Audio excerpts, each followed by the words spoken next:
just do all things, talk all things movies, talk all things real. That's what this whole thing is about. Just real shit. Parental advisory. Because we're gonna keep it real up in here. Real talk. Welcome back to another episode of Real Talk After Dark, everybody. Thank you for joining us. Today's episode 5. You may notice a different little setup. We're missing somebody. Unfortunately, Dalton is dealing with some friend or some family issues. So we'll just leave it at that. But we'll be thinking of the man. Yeah. We'll be thinking of the man. He's in our thoughts. But today, we are going to be talking with the one, the only, Kevin Caliber. And we're going to hit him up here in just a little bit. And I thought it was special to do episode 5 because, 50 Caliber Productions is his production company. So as soon as we had some trouble here at the beginning because we were trying to do a Zoom and capture it all and put it on the TV and everything here for the video people, but I had some technical difficulties. Yeah, it happens. It happens. Technology, man. We're a small independent podcast company up and coming, and it'll only get better and better as we go along. Well, and I mean, the computer that we were using is like 5 years old now. Yeah. Yes, it oldie. Well, Okay.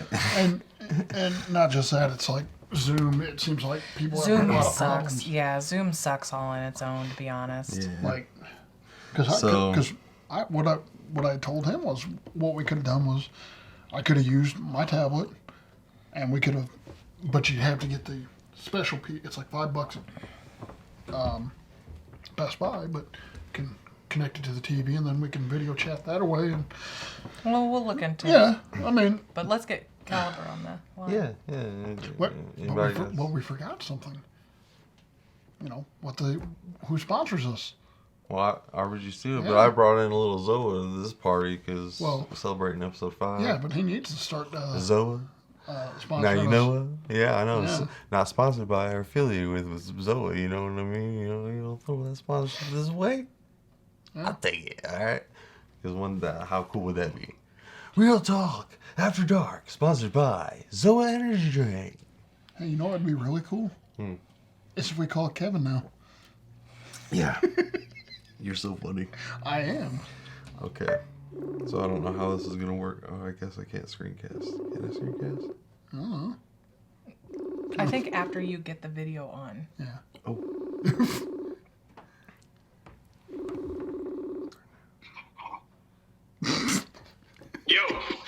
Yo. Stopwatch. That actually working? Yeah, we got you working here. Let's see. Zoom fail. Yeah. Big time. And he's trying to. Trying to cash it to the TV now. He's the technology guy. Let's see. Yeah. The other one that a lot of people use is StreamYard. That's the new one people are using. Yeah, so we've heard. So sorry about the slow start here.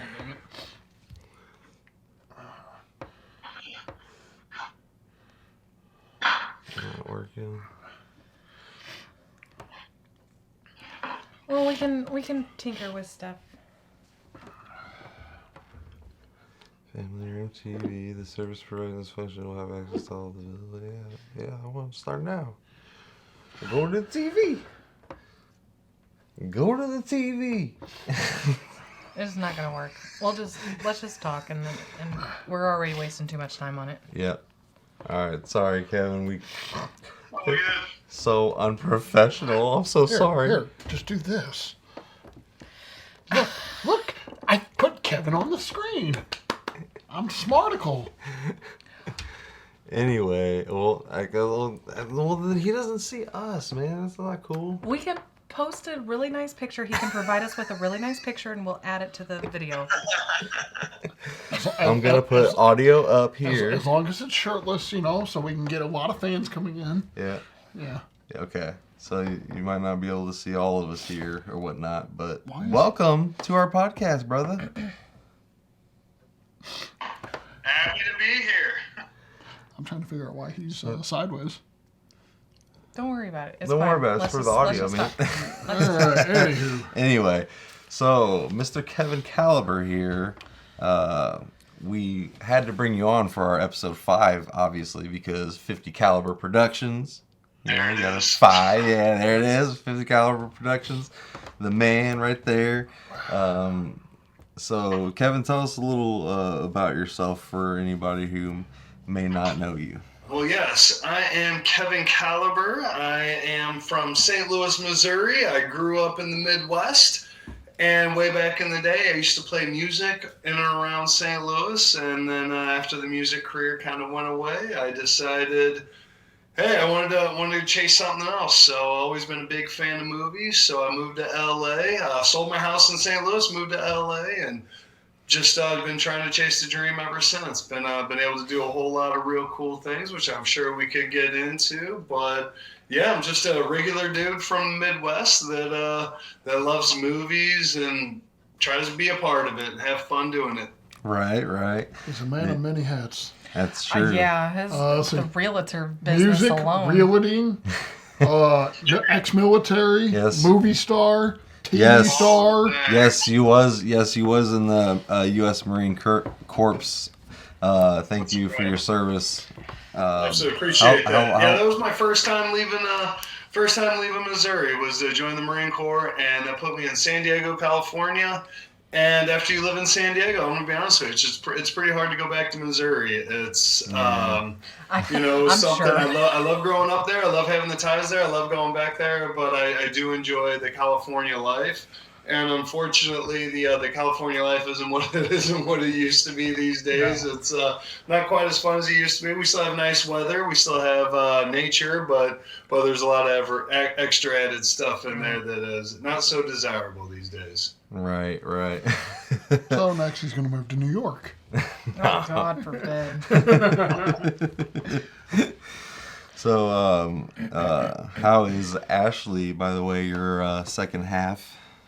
Ashley is great. She is getting ready to. So we just got back from town. We spent 2 weeks filming in Ohio on our next feature film, A Hard Place. We did wrap principal photography earlier this week. So we just got back to LA the other day, and she is going to go ahead and turn right around, and she leaves for New Mexico in a couple days. She's shooting a pilot with another group there. Okay. And yeah, it's a pretty hectic travel schedule we have right now, because then I'm shooting the next my Batman project. Yeah. That is the Soul of God, my Batman project is the Soul of Gotham. We'll be shooting that down in Texas at the end of this month. Interesting. So yeah, we're pretty busy right now, but hey, all good things. I love to travel. And one of the benefits of doing what I do is that we get to travel a lot, and then we travel again pretty much all of April. We're going to be traveling Europe, which I'm excited about. It'll be mine and her first time really going abroad together. Oh, nice. We have some good friends of ours getting married there, so it gave us the excuse to go there. We've both been to Europe separately, but it'll be the first time we go together. And then right after that, I end up shooting another feature film here in LA in May, and then in June I get to go hang out with you fine folks and do a little bit of Scream with you guys, as well as I'll be ready to put the shield back on and do some Superman as well. So it's so pretty hectic schedule coming up, but hey, all the things, I enjoy every bit of it. So absolutely, doing what we man. do. Yeah, I was gonna take it back to I was gonna bring up A Hard Place, because I know I was following you along that journey and your character and seeing you do all that stuff and everything. So without, obviously, there's only certain things you can talk about or whatever. Just tell us about your experience, or just how much fun you had on set the last few weeks and stuff like that. How has it been? Yeah, this was a really fun set to be on. It was a lot of new actors I had not worked with before, but most of the team, production-wise, was people that I had experience with. Yeah. Our director and effects artist, of course, was the same ones from Craving. We were kind of getting the band back together a little bit on that. Yep. But we went with a new camera team this time around. It is Cody Newton And I actually shot a film with him last year in Idaho, and he just blows me away. The guy's he's so good. The movie we did together will be 259. That one should be coming out here before too long. But he was so good, and it was real cool because we got 2 cameras on this one. I got one of my best friends, Brooke Hubbs. I got him. He was one of the camera operators on it. So it was like our team. It was like me as you progress and you work with the people that you just want to continue to work with. I mean, we all know that, especially being creatives. It's once you find a bond that works, you just want to continue to work with those people. And this was one where it was honestly, it was just with each project, our team is getting better and better. And, it's just getting to the point where if people are available, that's I have my prime choices. And this one, super cool team. This was a big cast too. We had almost 40 people in this movie. We had just big cast. We're shooting on like 80 acres. It was a horse farm, so we're shooting in the house, in the barn, in the woods, down in the creek. It snowed on us day 1. Put 6 inches of snow on the ground, and then it was by day 10. It was 60 degrees. The day mixed in there. It snowed again. We were filming mostly outside on this, and there was a couple gnarly days, and luckily, it's like I'm from the Midwest. Like I said, I served in the military. I'm used to being outside, being in the cold, and it got real cold on us. And without giving too much away, but I ended up bloody in the scene, and the blood's all running down my hand, and it was about, I think, 15 degrees out, and the wind's blowing hard as hell. So it was about 5 degrees wind chill. And the fake blood just all froze to the back of my hand, and I literally couldn't move my hand anymore. But we had to get the shot. It was the last day with certain actors, so it's like you got to do what you got to do. One day it rained on us, and we're like, there was like 15 people there. We're like, so we took them way out in the field, and I carried the tents myself, and I'm carrying the pop-up tents. We're all standing there. We're all wearing ponchos, and we're like, and that's one of the cool things about the indie horror crowd is they're like, let's get it. Let's get this shot. I'll go in the rain. I will slop around in the mud and the horse poop, and we will do what we got to do. And that's exactly what happened. And 10 straight days, no days off, 12, 14-hour days, just out in the elements. It was, it sounds like a nightmare to most people, but for us and for people like us and myself, it's just like we thrived on it, and like almost like, it's like getting off on it. It's just like exciting, and it's like,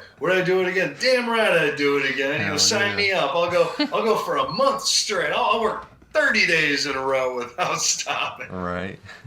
Did you guys incorporate any of that snow at all into the movie, or? So it worked out pretty good. The day 1, we literally shot the intro of the movie, like first shot, first multiples of shots.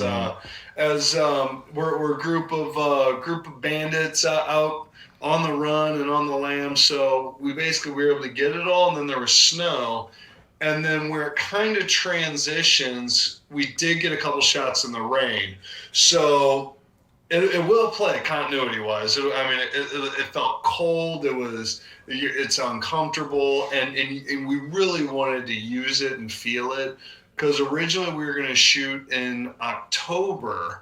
Oh, okay. And with the union strikes and all that, we couldn't do October, but we had deadlines to hit. We didn't want to delay it anymore, and with using the location that we did, it was like, we got to do it. So we do have ways of cutting around the snow, because obviously the snow disappears part of the way through the movie, and the movie's all supposed to take place in like 2 days. So, wow. So in our storyline, it was cold, it was snowy, and then it rained and the snow went away. So we filmed in the Midwest. Oh yeah, nice. It happens, yeah. That works, man. I love. Isn't that cool when magical stuff like that happens? That you just work with it and incorporate it into your movie, and then it just works, and it even is better than what you intended it to be in the first place. So. And you know what? It's funny because it did snow again, not much. We got about 6 inches the first day, and that lasted 2.5 days. And we hit that point, and then and we knew it was melting. So there was one spot where the barn like covered it. So we went out there and we got as much pickups as we could while we still had the snow. We got like, the truck screeching to a halt on the snow. So in case we want to use that as a cutaway. But there was one shot that we forgot to get, and it was a shot. It was a real simple shot. It was somebody throwing like a beer can or a soda can into the woods, and it lands in the snow. And such a simple shot. We got it in the wide, and then we kept moving forward. But then there we were a week later, and it snowed again. We're like, oh, let's go get it, So then we sent one of the camera teams to go out there and really get, because you'll see, without giving any spoilers away, it was a rather important thing that this thing landed in the woods. So we were glad that we were able to go back and pick it up.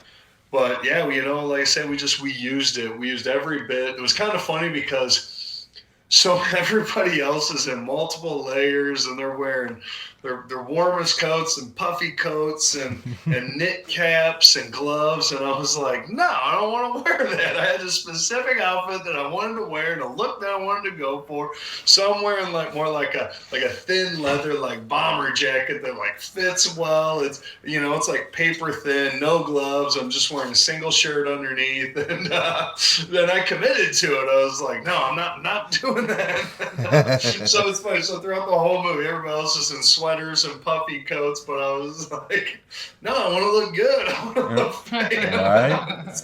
Heck yeah, and that was the decision I made way early, and I was like, I don't have gloves on, and but luckily for me, Ashley takes good care of me, and she was, of course, she's on set 100% of the time. So I have like my heavy coat, my scarf, my gloves, my earmuffs, and every chance that she got, she would run over there and throw a coat on me and throw my scarf on me, and because she sees me, I'm visibly shaking. She's like, I can see goosebumps on your neck from across the room. I'm like, yeah, it's cold. Right.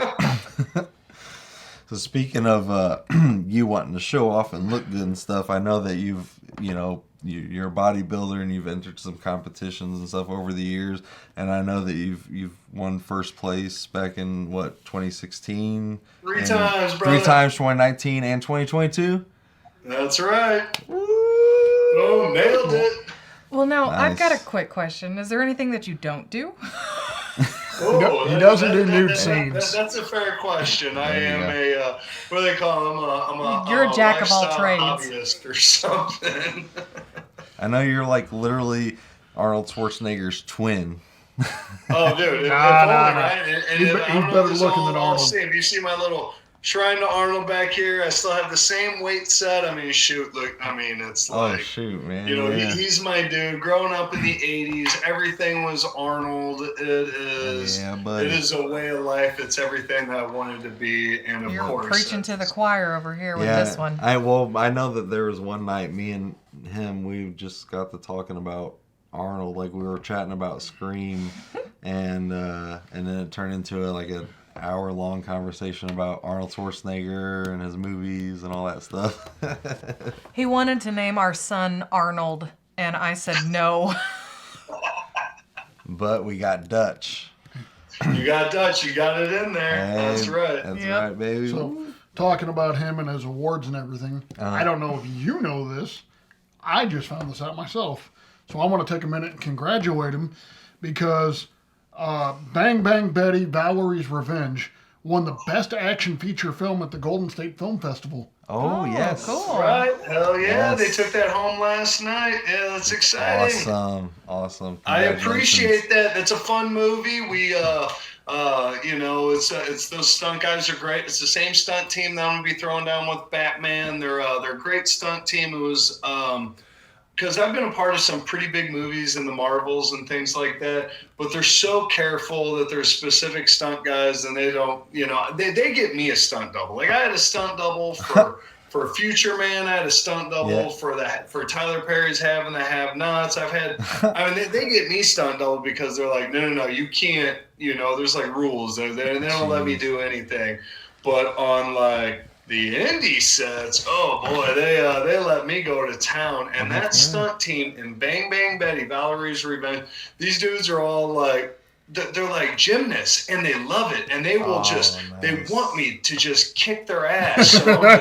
So I'm throwing them around. I mean, it's like, you got to be wired differently to want to do stunts, and they would like thrive on it. And it's like, how high can I get them up to choke slam them? Like they want it. And so yeah, the fact that we took home the best action movie for that kind of action was well deserved, So it's awesome to be a part of something that gets recognized for a specific genre. Because let's be honest, it's action movies that I want to do. Hell yeah, dude! I got something funny for all of you though.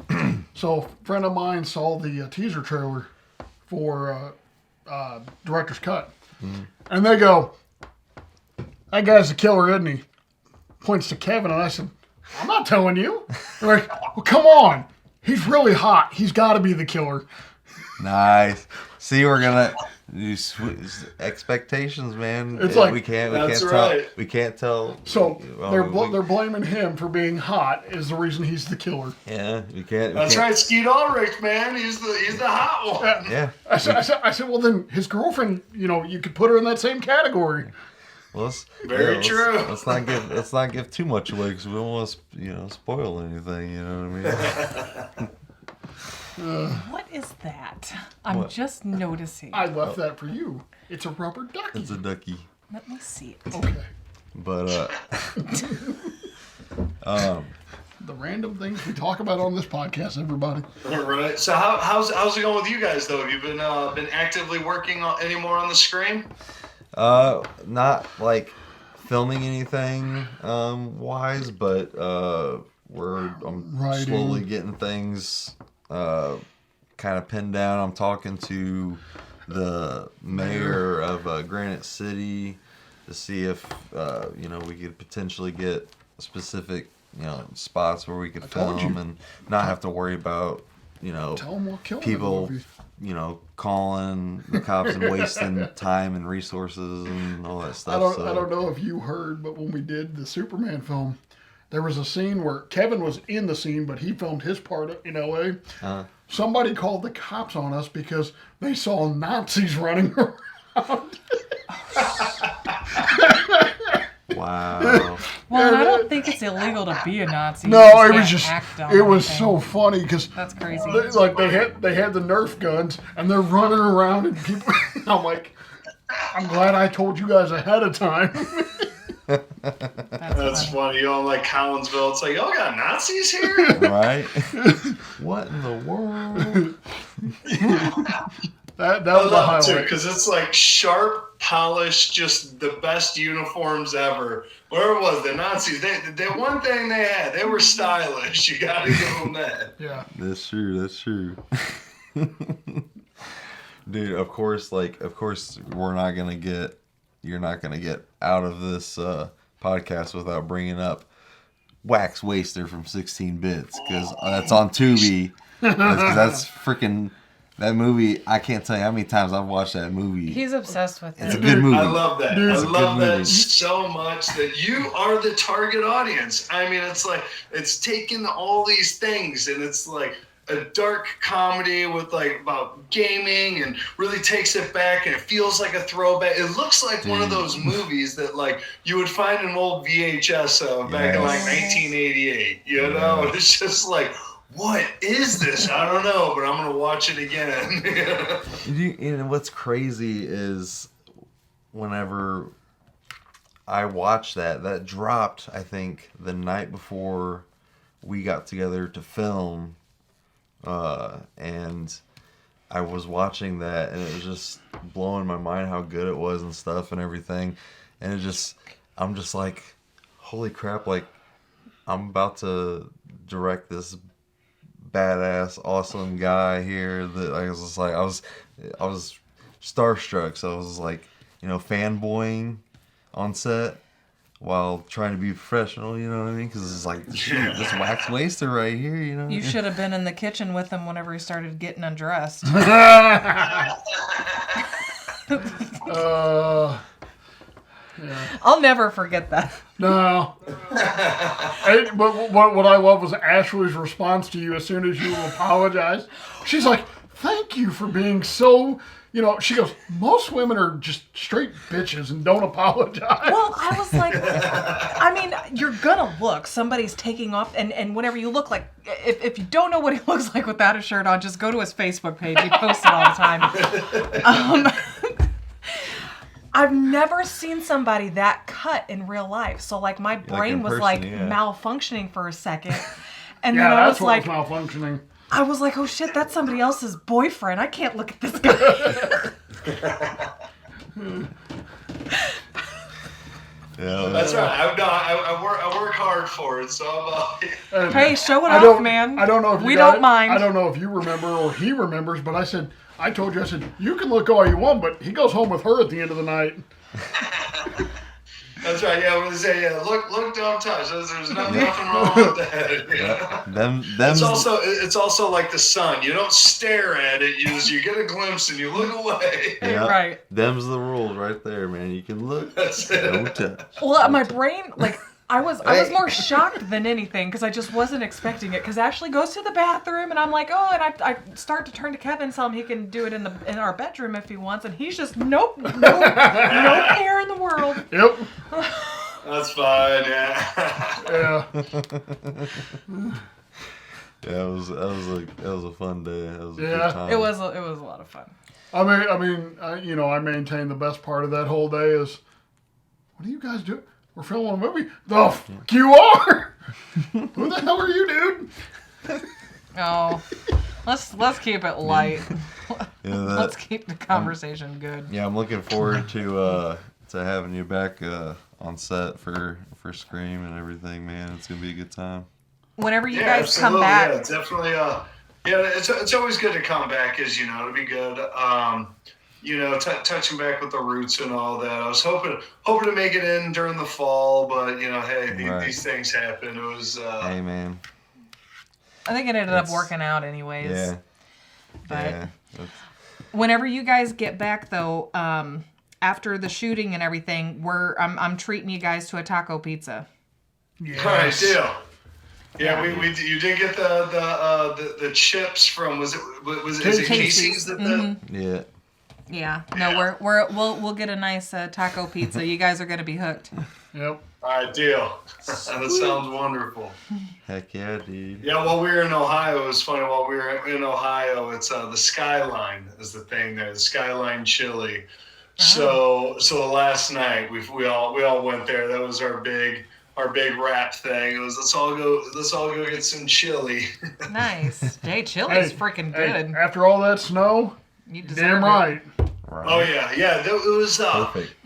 It's I cannot explain some of these things enough. Whenever I talk about the difference of hospitality in the Midwest towards creatives and things like that, and just my experiences with doing, just between doing Superman and there was one other project that I did before that actually kind of looped me in with everybody.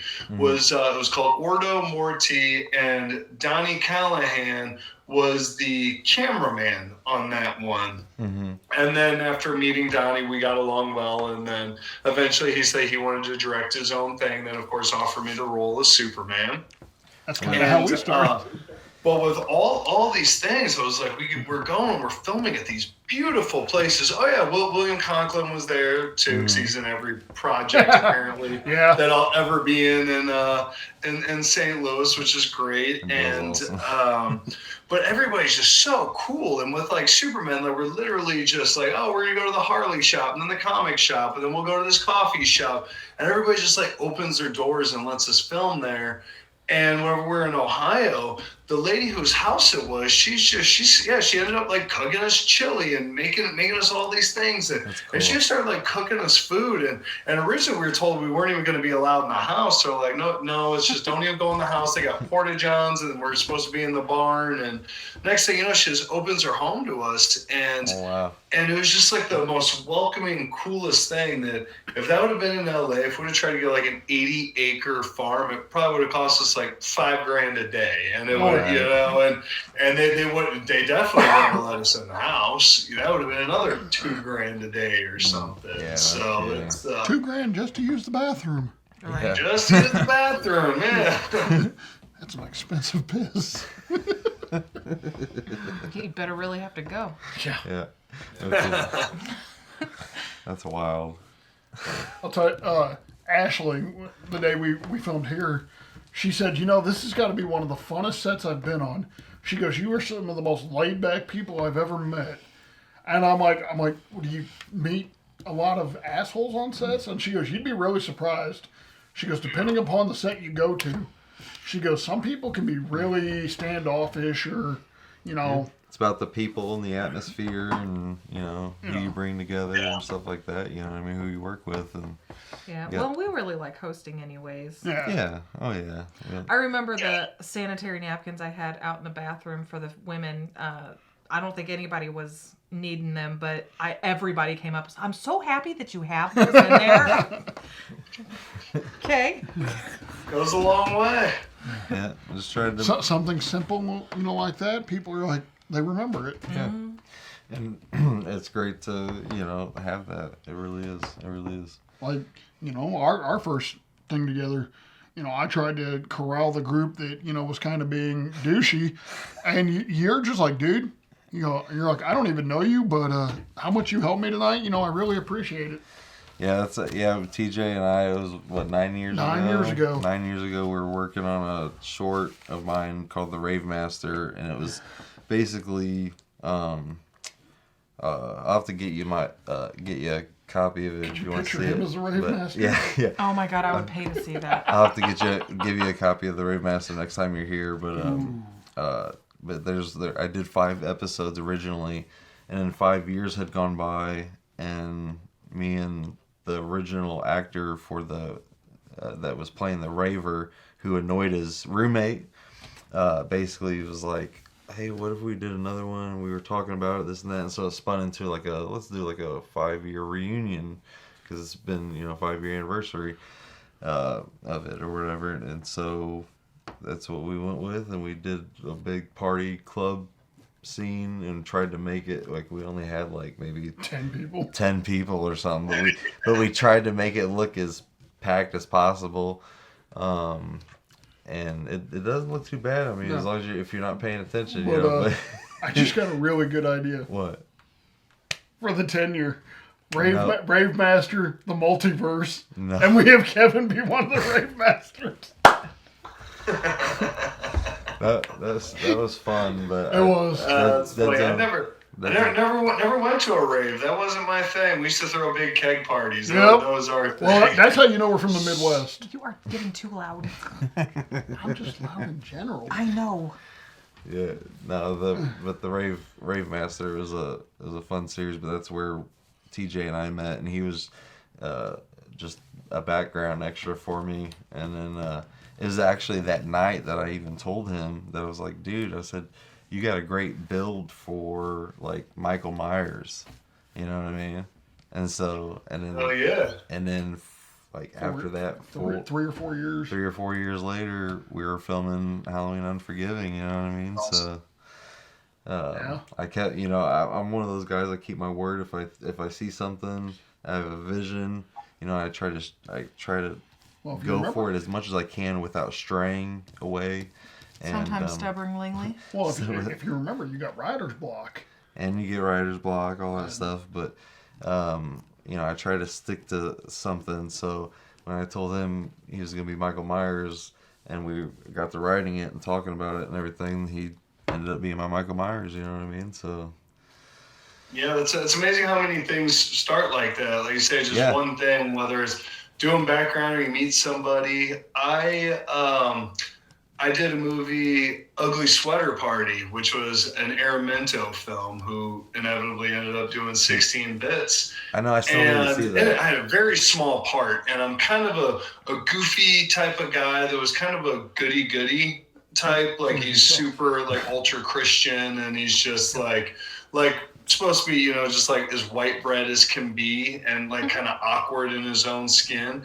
And then while we're playing a game of volleyball, we came up with this bit where I would like go shirtless for the scene, and we'd have a little bit of that, and then I end up, inevitably end up getting killed. And again, I had 2 scenes and then that, but I was 2 days out of competition for that. So I was like on the set, and we're shooting up in the woods for like 4 days, and I'm on set and I'm just eating like nothing but like asparagus and like grilled chicken for like 3 days. Oh, and I'm so goddamn ripped and shredded that it came time, and I'm wearing a Christmas sweater, so you don't see anything. Oh. And then it comes to it that it came time for that scene. And I brought like some weights with me. So I'm in the other room, I'm doing that, and I come out and everybody's like, oh my God, like, what the hell? And then Aaron saw me in that, and he's like, dude, I got this idea for Waxway. He's like, you're oddly intimidating, but friendly at the same time. You're kind of scary, but you're also funny. Like, he's like, you have all these quirks, and then that's how Wax Waster came about, was just... He's like, it's like, there's something about you, and it's funny how that works. There was just, like I said, 2 scenes in a movie, and next thing you know, next project that we do, the main dude. So it's funny how those seem to work. And I could go back through like my list of like friends or people that I continue to work with, and it'll be like, oh yeah, we met on that one. Yeah, the guy did background, or they have one line, and it's like, God, there's just something about him where you look at him, you're like, you can be Michael Myers, right. You got that build, and yeah, TJ, you definitely have that monster, that more of the natural monster type. That it's not, you're not like you're not Jack, but you can tell you're a very large, thick guy that looks like you could run. You look like you could go flip a car over or something. Yeah, well, I will say this: wrestling has done that for me because. You go back 20 years ago, I couldn't do it for nothing, and now, wrestling an hour, long match. Yeah. Oh yeah. Yeah, and the same with like how we're talking with the whole connecting and everything. Like, I mean, for instance, me and you, you know what I mean? Because through Superman and Donnie and everything, and us talking, and we met up one day, and I was just like, hey, I have this idea. And I was just like, I think it'd be cool if, you want to, I remember you went from there, and I was like, do you want to be, meeting. I was like, do you want to be a part of my Scream fan film? So that was, and now here we are. But after this, I tell everybody, because, I mean, everybody's always like, wants another Halloween or another this and that and everything. It was supposed to be a one and done. Yeah. But then Joe Hammerstone kind of planted a seed in my head and made me, I was like, a Scream fan film would be fun to do. I'm not going to lie. Joe. No. So that's how that happened. So I was like, I'm going to do this, and then I'm going to move on from, obviously all this stuff. Because it's fun. I mean, it's fun. I mean, what I mean? But I want to go back to, like, originality and starting to produce, you know what I mean? Of course. So, but I had fun, honestly, during this little era of doing Halloween Unforgiving and Scream. It's fun to step into that a little bit and play with those iconic characters, you know what I mean? And you with Superman, too, Need to run. Oh, absolutely. Like, I feel a little weird. I'm doing Superman again in June, but in March I'm doing Batman, and it's just... Batman feels a little more me, though, to be honest with you. It's kind of funny, because originally I was more to the darker guys without necessary superpowers. Like, I love Punisher and Batman, and that felt more. And then whenever the Punisher, I remember seeing the original Punisher with Dolph Lundgren when I was a kid, and then of course whenever they made it again, and then but like Punisher Warzone, I'm like, yeah, that might be like, for a minute there, like that was like my, one of my favorites because it was just so brutal. And so but of course whenever I had the opportunity to play Superman, like of course, like yes, 100 times over, to go from Supergirl, which technically I was in the costume, you know, and then but there was no Clark Kent to it. Donnie offered me to actually do it as Superman, which as Clark Kent, as Superman, like yes, 100 times over, I will do that every time. Right. And then after we wrapped out Bang Bang Betty, and the stunt coordinator from it contacted me, and he's like, "Hey, I got an idea. It's using this version of Batman again without giving anything away, but it's a really cool hybrid that utilizes Kevin Porter, who in the fan film world is Batman. I mean, Kevin Porter is Batman. Badass.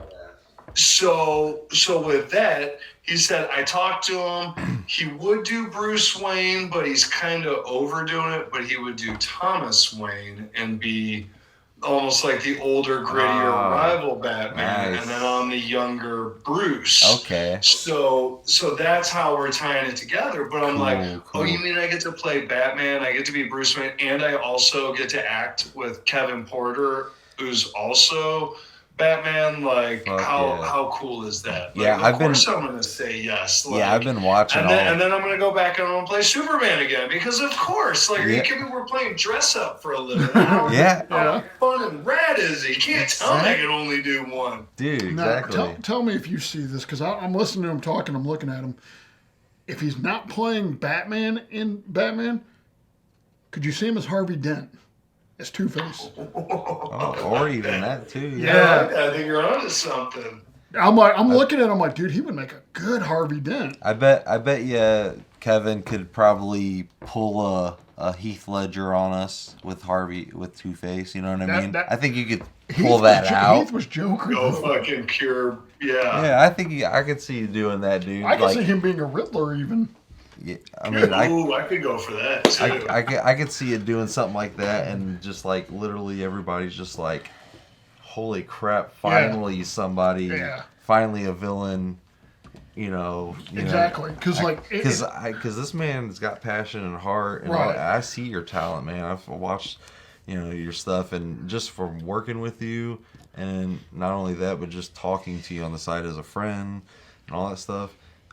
I see all that in you, man. So I know you got that talent. So I know it's in you. You know what I mean? So I know you can be good, man. I'm not saying that you aren't good already, but just saying that. But you got it. You got the talent.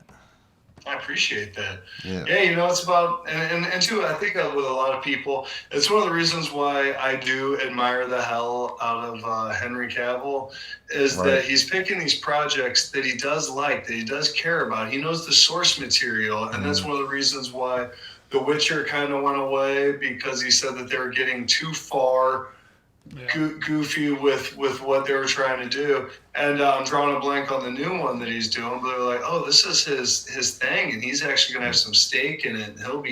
He will control these things, because we had way too much in this industry where the Hollywood types that are taking it over, that are writing it, that are doing it, aren't necessarily even fans of it. Like, it was such a shame was that J.J. Abrams, was he the one that said he doesn't, like Star Trek or something? It's like, well, what are you doing? Surely there's somebody out there that loves it, that would, die to, like, bring it alive. It was like Quentin Tarantino came out and said he would do a Star Trek. Right. Yeah, Star Trek. Yeah, it's like yes, do that. Let him have that. For sure. Him saying Henry Cavill. Did you hear that there's word going around that he might be playing Cyclops in an upcoming X-Men film? No. Yeah, I read that the other day. I was like, what? I'm like, how about that? Yeah, that would be really good. That would be something. I mean, that'd be interesting. I loved, I love Marsden and his job that he did, and but Cavill's just, he's so big. Like, goddamn, like, just make him James Bond at this point. He's like the biggest damn stud in the world. It was one of those ones too where it was funny, because like anytime anybody tries to hate on him, like, you're just hating to be a hater. Like, dude's a good actor. He does everything right. It seems like. So it's hard to argue with that. I know, it's such a shame that the studios and stuff and the big heads and stuff get in and end up Hurting basically things. destroying what could potentially be something great, because there could have been something really cool with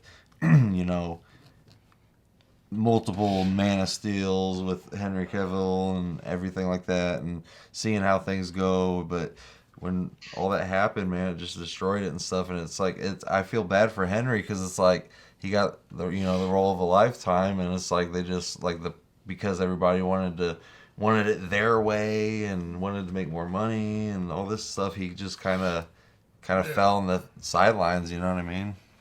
Yeah, rushing the Justice League was tough. Very big mistake.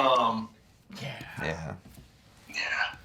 And he showed up. What was it? He showed up at the end of Black Adam. You're like, what is this? It's like such a weird thing. Yeah, they tease that post-credit scene where it's like, oh snap, and then they fired him. Yeah. Yeah, just just take that out if you're.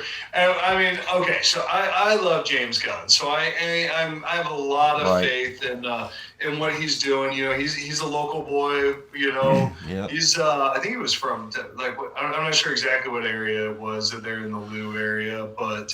Just being that local boy, and almost everything that he touched, even the ones, I don't know if you guys saw some of those weird ones that he produced and wrote, like the Belko Experiment, or or some of those, just like real cool, fun movies. You're like Brightburn, you're like, okay, this is cool. Brightburn. This is like, it's not the same retelling again and again. Like, it's really, I really like the way he's doing it. Of course, Guardians was about as fun as, something that you had going there for Marvel. It had its own unique flair to it, and it was I didn't know what the Guardians of the Galaxy was until the movie came out. I'm not gonna lie. So same. No, I had super low expectations of that movie, and I ended up being blown away. I grew up reading the comics, guys. Shut up, TJ. Good for you, dude. Yeah, that one got past me. I don't know. I don't know if I'm just like.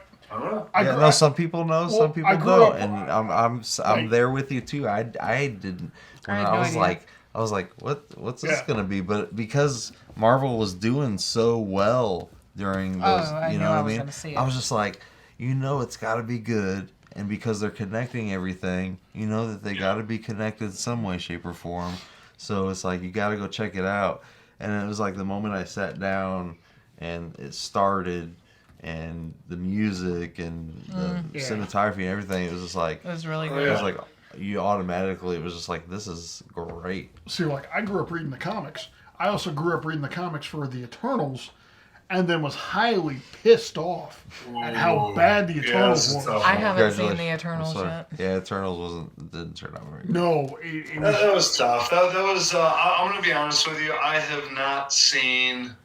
the Marvels. I've not seen Madam Web. Not that I won't, but honestly, it's a little bum. And like I used to see them all. I used to see them all in the theater, typically twice. Yeah. It would be the first time right whenever they come out, and I typically back in the dollar show, I'd go see them again before it left. And then like Endgame, I think I saw Endgame like 4 times. Probably, I hear you.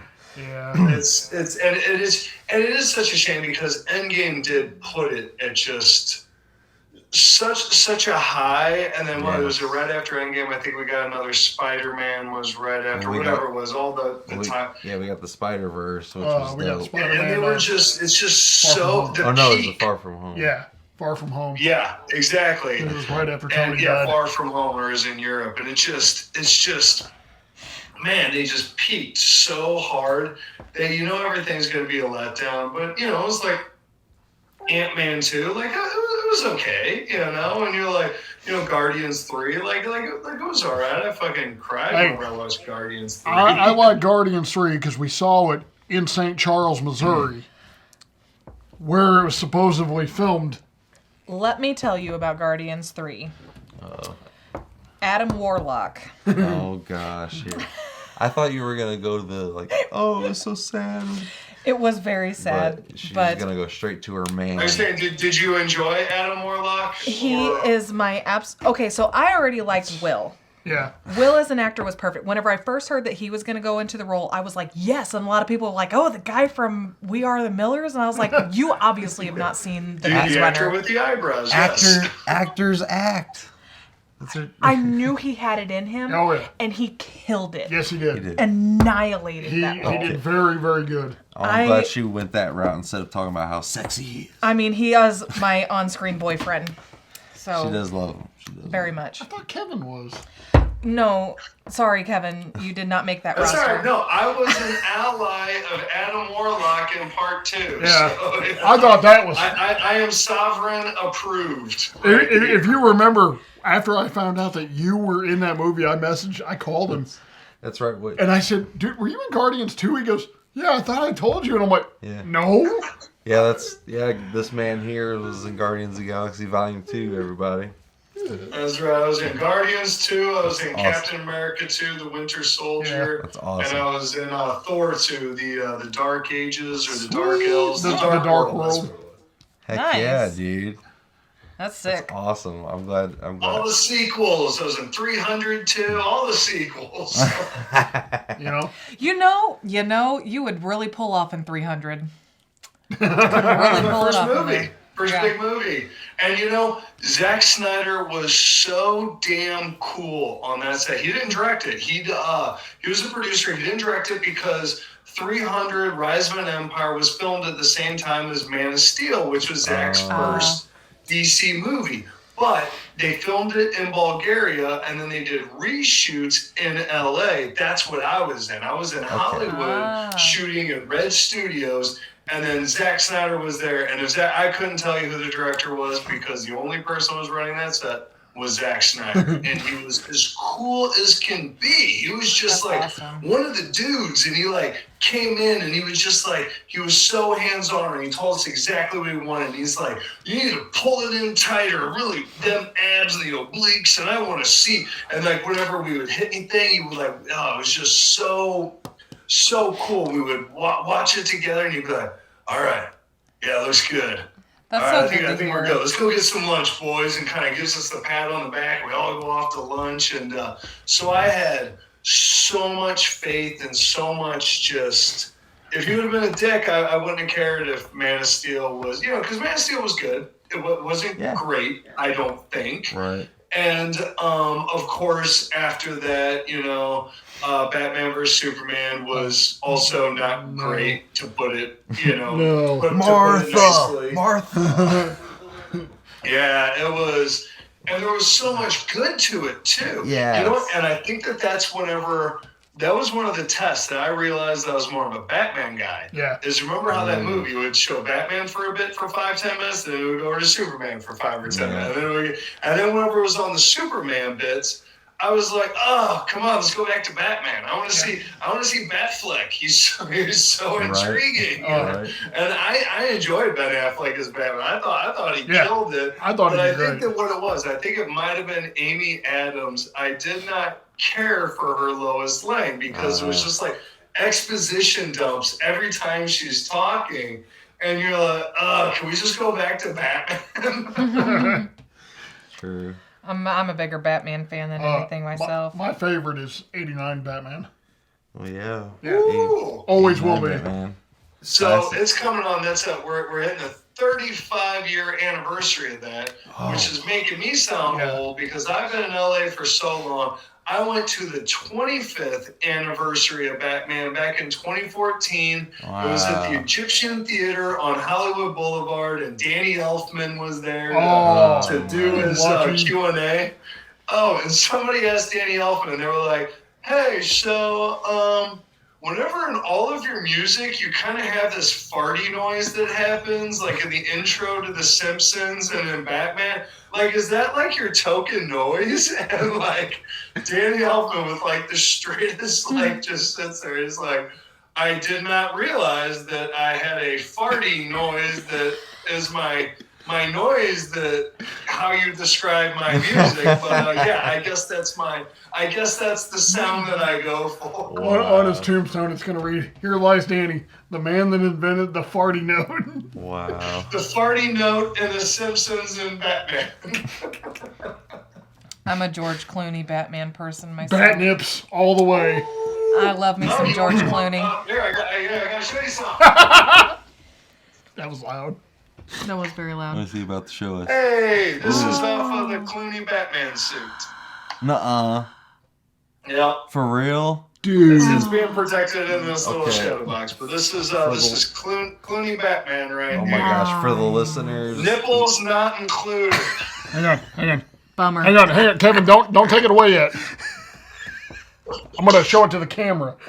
Look at that beautiful. For the viewer, or for Ain't she pretty? Yeah. for the listeners, It's right up there on my shelf. he is showing a batarang from the George Clooney Batman and Robin. See? Yeah, I got that See. bad boy. That- And we got that's- Superman 4 right here. So Oh, nice. cool, So dude. between Clooney Batman, here's my Batman Superman right here. Nice. Pow! Nice. That's my collection. Bad nips for the win. That's right. See, now when you come in June, I'm gonna bring it with me. I have from the 95 is the Power Rangers film. I've got Ivan's ooze. 96, 97. I've got Ivan's ooze in a jar, Oh yeah, he did order Ivan Zoo's. I and forgot about that. and then I have Lioness from Thundercats. I have his sword. No way. Yeah, I got it for $130. Do you mean Lionel? That Lionel. is cheap. How big is that bad boy? It's gotta be what, about 4 foot? Jeez. 4.5 foot long? I got some cool stuff. One of these days I'm gonna have to do. You guys remember MTV Cribs? Yes. Yes. I think I'm just gonna have to do a tour of my office. Oh, I 'cause bet that would be everywhere dope. that I look is Heck yes. something. I mean, of course, all special to me, but it's. I like to think I got some pretty fun little crap lying But around. I maintain my most prized possession is my own action figure. Yes. You know, And what is that? And it's you and your wrestling Yeah. getup, or what is it? yeah, it's got. Is he busting out? Are you busting out the wax waster? Oh yeah! Yes. Area. Yes. I mean, Yes. I've got a lot of cool stuff, but that is my most prized possession, my own action I figure. bet, dude. That is rad. Yeah. Cause I got a few. I got the wax, the little wax can, and then the first one that I That's did dope. was that one. I like this one better. I'm not gonna lie. I think the That's wax so can cool. definitely takes the win. It's dope, dude. Honestly, if you ever wake up and that goes missing, I stole it. You know where to find it. Yeah. I will let you in. That's funny. I wouldn't take it from you though, but that is cool. That is too cool. I would have to say one of my most prized possessions is probably my stuffed Fluffy from Harry Potter. It snores. And I absolutely love it. It was the first thing I bought whenever I went to Universal Studios and whenever I went into the Harry Potter world for the very first time. I'm a very big Harry Potter fan. She is. What is your favorite book? Prisoner of Azkaban. Oh, Yes. Goblet of Fire. That is the correct answer. I know. Yeah. Okay. So So good. talking It is about the best. talking about Harry I Potter. think I was 25 years old, I think, whenever the last book came out. And it was one of those ones where I was working as an engineer then. And I was like 2 chapters away from finishing, and it was coming down to it.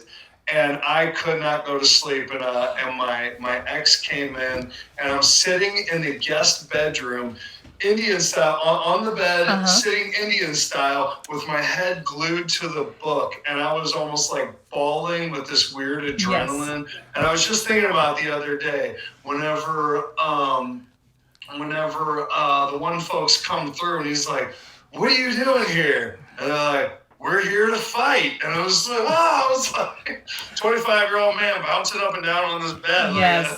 Like up until like 3 a.m. I couldn't sleep until I finished the book. I was Same. absolutely hooked to Harry Potter. Finished it in 24 hours. Sir. Unreal. It was like 1,000 pages. Dude, I am a reader. I started Good for you. I started it that morning and I did not go to bed until it was finished.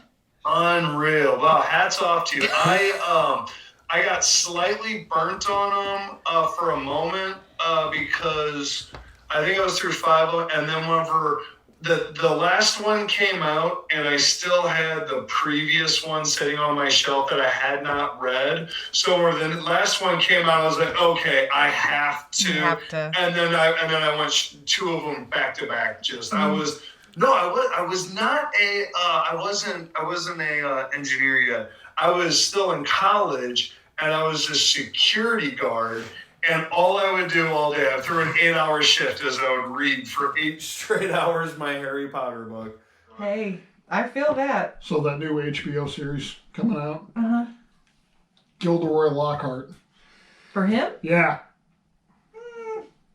Think about it. Gilderoy was a good-looking guy, but was kind of a dumbass. No. I could see it. I don't know, but with all Actually, I think I would really like to see you with Barty Crouch. Oh, wait. Junior. I was going to say, and David Tennant did a phenomenal job as him. 100%. But that would be good for Kevin. Yeah. honestly, stop with all the remakes and the reboots and everything.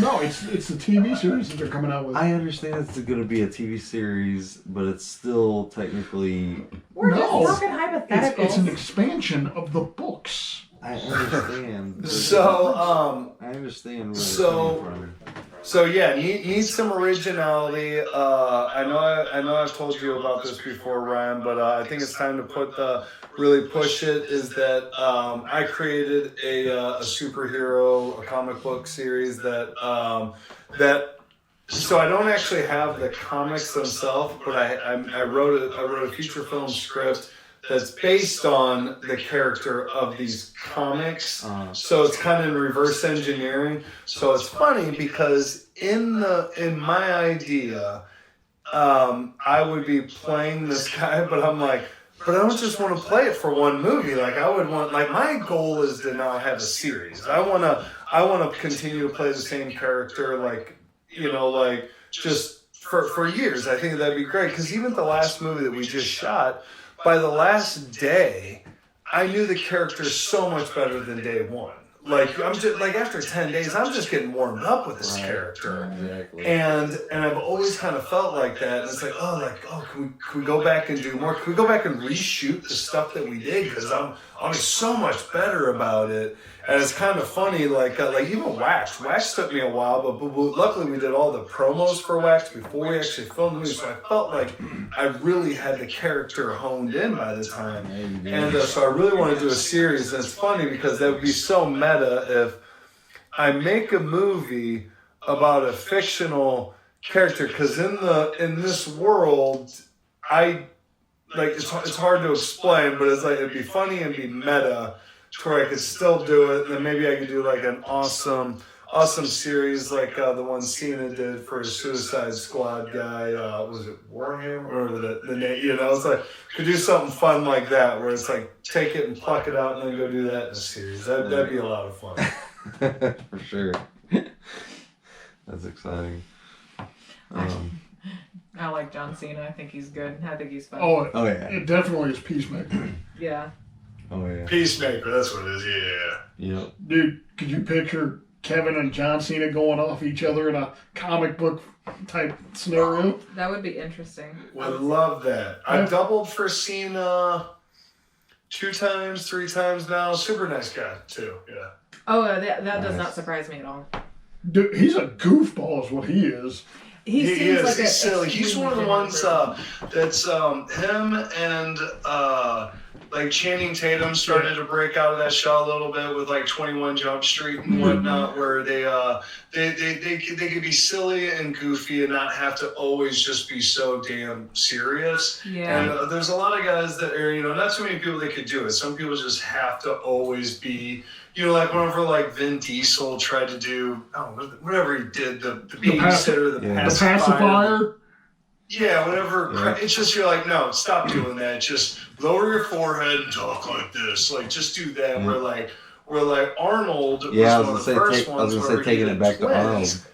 And whenever he pitched himself to the filmmakers, they're like, "No, you're an action guy." He's like, "No, I could do comedy." Like, and so he didn't even like really take money for Twins. He took it all on the back end. And it was one of the greatest things he could have done. Because if there was no Twins, there would have been no Kindergarten Cop. There would have been no, even with the timing. Jingle All the Way. Later stuff.